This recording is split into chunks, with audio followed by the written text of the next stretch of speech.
Presidente, y en mi segundo tema, ayer usted hacía esta denuncia aquí en la conferencia matutina de cómo a partir de que la ministra Norma Piña asume la titularidad de la Suprema Corte de Justicia de la Nación, pues prácticamente ha habido ya digamos, un solapamiento desde la Suprema Corte de Justicia hacia los jueces, magistrados e incluso ministros que son corruptos, porque no hay otra manera de llamarles. Y en ese sentido, pues ya las evidencias de esta corrupción han quedado expuestas, se están prácticamente liberando no solo las cuentas bancarias de delincuentes de cuello blanco, sino a los propios delincuentes de cuello blanco se les está dejando en la calle, a pesar de todo el trabajo que ha costado, pues meterlos en la cárcel. Todos sabemos que estos son traficantes de influencias y que ha sido muy difícil lograr que caigan en la cárcel. Entonces, preguntarle, presidente, si no es momento ya que desde aquí, desde esta tribuna, se dé a conocer los nombres de estos juzgadores que se han vendido al mejor postor, que son corruptos y que están haciendo todas estas liberaciones. Se ha hecho en otros momentos, pero digamos que son caso por caso. Pero aquí lo que necesitamos es conocer hasta dónde llega esta corrupción en el Poder Judicial. Está claro que la ministra Norma Piña pues no va a hacer ninguna reforma al Poder Judicial que tanto se necesita, porque ya está solapando a estos corruptos. Presidente, muchas gracias. Bueno, hay que respetar la independencia del Poder Judicial y esperar a que se lleve a cabo una reforma en el Poder Judicial en beneficio de todos y con apego a la impartición de justicia pronta, expedita, verdadera. Entonces, tiene que llevarse a cabo una reforma. Es indudable que existe mucha corrupción en el Poder Judicial, como en los otros dos poderes. La diferencia es que en el Poder Legislativo ya ha habido cambios. Ya no hay moches como había antes, de que incluso hasta le daban dinero a cada diputado por los votos. Eso no hace falta presentar pruebas, es de dominio público. Aquí podrían venir legisladores a narrarnos cuánto les daban y por qué motivo. Bueno, de manera sencilla, hemos hablado de que durante 3 años consecutivos, estando Carstens en Hacienda, aprobaron los diputados de ese entonces el presupuesto público por unanimidad. ¿Cómo lo hicieron?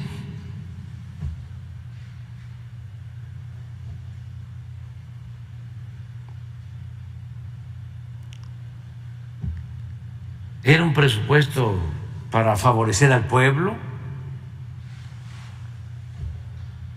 ¿Se acuerdan ustedes de que haya habido algo así importante?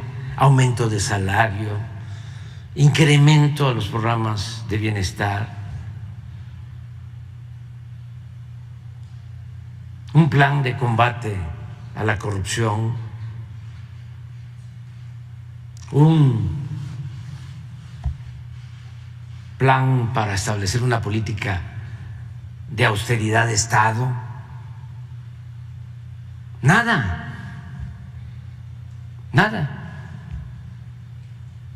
Y posteriormente lo siguieron haciendo. ¿Qué hacían? Entregaban dinero del presupuesto a los legisladores, cuya función no era ejecutar obras, les entregaban oficios de autorización para ejecutar obras. Casi todo el presupuesto para deporte, para cultura y para construcción, reparación de calles y banquetas. Y les entregaban sus oficios de autorización. Iban los legisladores con los presidentes municipales, con los gobernadores, aunque no fuesen de esos municipios, de esos estados, y les decían: aquí tengo esto, este es el oficio, ya para que te den el dinero en Hacienda, solo que me tienes que dar un moche de tanto, un porcentaje, porque usaban una palabrita: bajar recursos, porque yo estoy bajando recursos. Si no me das el moche, el porcentaje, yo escojo la empresa constructora para hacer la obra. Esa es la otra condición.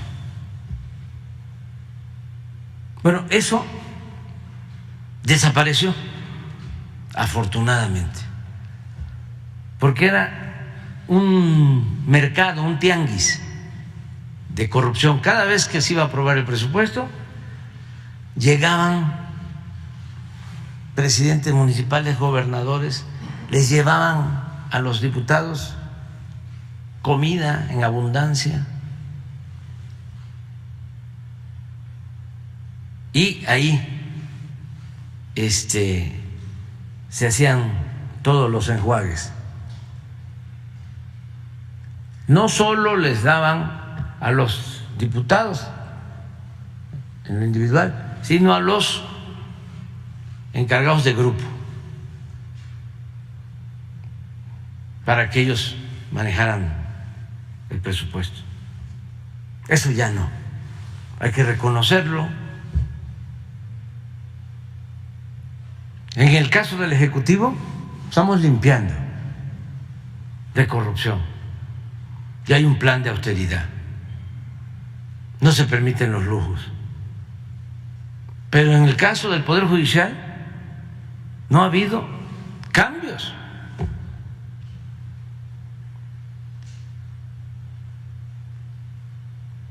Al contrario, lo que está saliendo es de que se le está dando libertad a presuntos delincuentes, de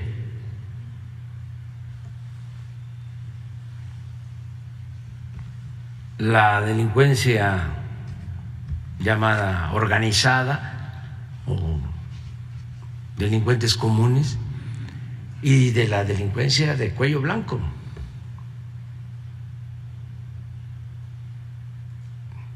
Porque son dos fuentes de corrupción: lo que tiene que ver con el narcotráfico y lo que tiene que ver con el robo en los gobiernos.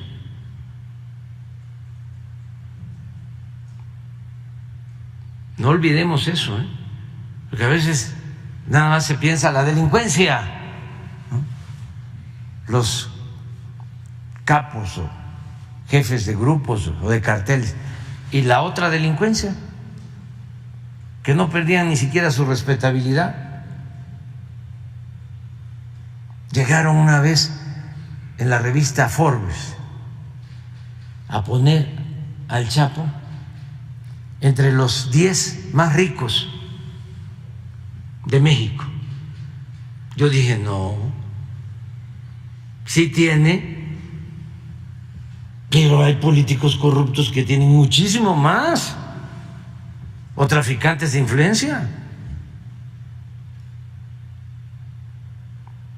O sea, nos engañaban. Es como lo de los impuestos. No pagan impuestos los ambulantes, los de la economía informal. Ese es el problema. Por eso no hay recaudación. Puro cuento. No pagaban impuestos los de arriba,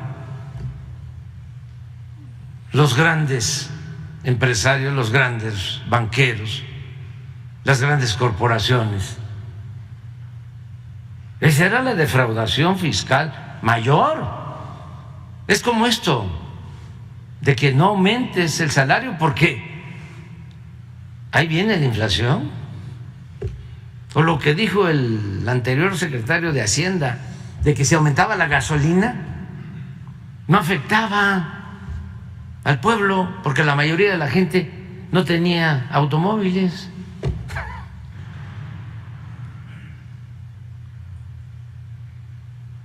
Bueno, entonces el Poder Judicial necesita una reforma. Yo no voy a poder hacerlo. Eso le va a corresponder a quien me sustituya, porque el Ejecutivo podría de dos maneras llevar a cabo un cambio o iniciar un proceso, si es que no lo llevan a cabo al interior del Poder Judicial, que podrían hacerlo ellos mismos. Para eso es la judicatura. Es una institución del Poder Judicial para vigilar el recto proceder de jueces, de magistrados, de ministros. Nada más que esa institución no hace nada. Está ahí de florero, de adorno.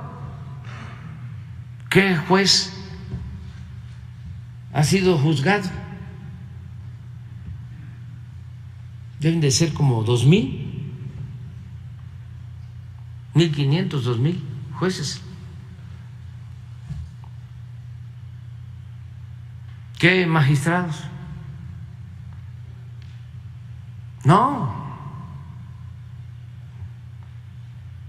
Entonces, si no se lleva a cabo la reforma al interior, hay que seguir haciendo la denuncia.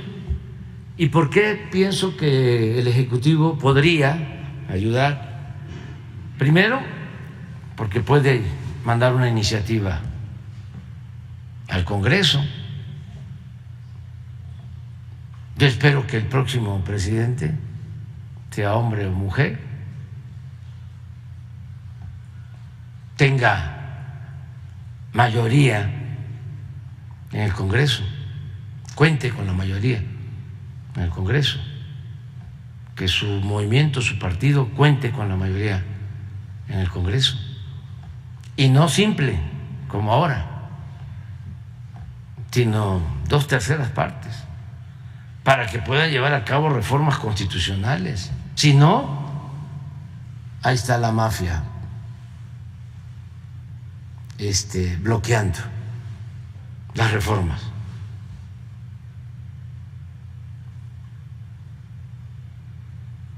Entonces, sí podría hacer una reforma constitucional. Nosotros no vamos a poder, primero por el tiempo y segundo porque no tenemos 2/3 partes. Otra posibilidad es que el titular del Ejecutivo es el que propone las ternas para el cambio de ministros cuando se van venciendo sus tiempos, sus periodos. A mí me tocaron proponer 4. No me fue muy bien, que digamos, porque mi propósito era lo pensé. Dije, no voy a enviar una iniciativa porque se debe de respetar la independencia del Poder Judicial. Pero sí puedo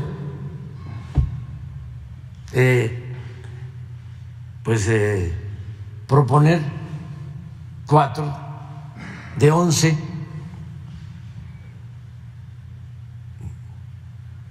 y lograr con ellos impulsar de arriba hacia abajo, aunque no es fácil,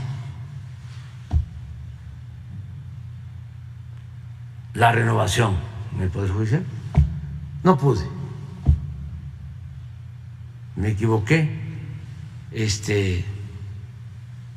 con los que propuse, no todos, ¿no? Desde luego.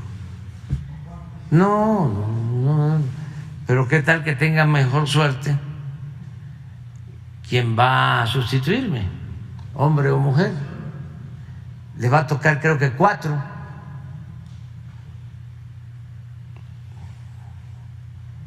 Entonces, también no es todo el Poder Judicial, eso es la Suprema Corte, nada más.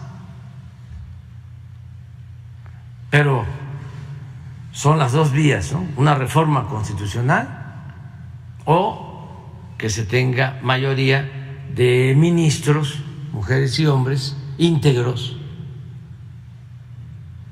no empleados del poder económico o del poder político, sino verdaderos impartidores de justicia, incorruptibles.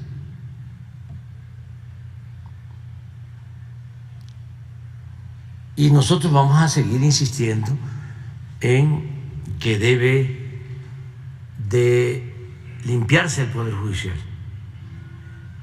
Y lo que tú planteas, vamos a ir dando a conocer los nombres de jueces, pero por ejemplo, me comentaban, no sé si sea cierto,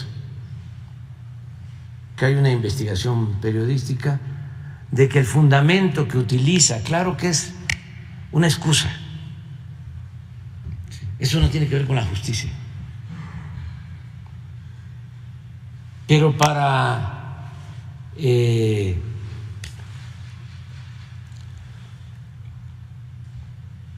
tomar la decisión de descongelar las cuentas de la esposa de García Luna, utilizan una tesis de un ministro, Medina Mora, que fue procurador y que trabajó con García Luna y con Calderón, y estuvo involucrado en Rápido y Furioso. Bueno, esa tesis, no sé si sea cierto, es la que utiliza el juez magistrado para darle la libertad a las cuentas, ¿no?, o liberar las cuentas que estaban congeladas de la esposa de García Luna. Y fíjense, el argumento es que no se pueden congelar cuentas si no hay una solicitud del extranjero. O sea, una franca intromisión a la independencia y a la soberanía del país. O sea, como no lo pidieron del extranjero, no se puede llevar a cabo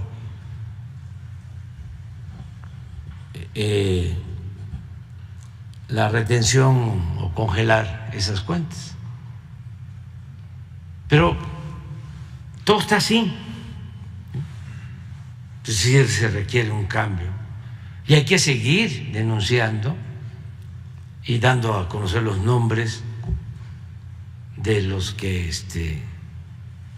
actúan de esta manera, ¿no? No todos en el Poder Judicial, pero sí es un poder del viejo régimen, es un poder que no cambió, es un poder del régimen neoliberal corrupto que requiere una renovación tajante, decisiva. Ese es mi punto de vista, ¿no? Tenerlo claro. ¿Tú vas? ¿Sí?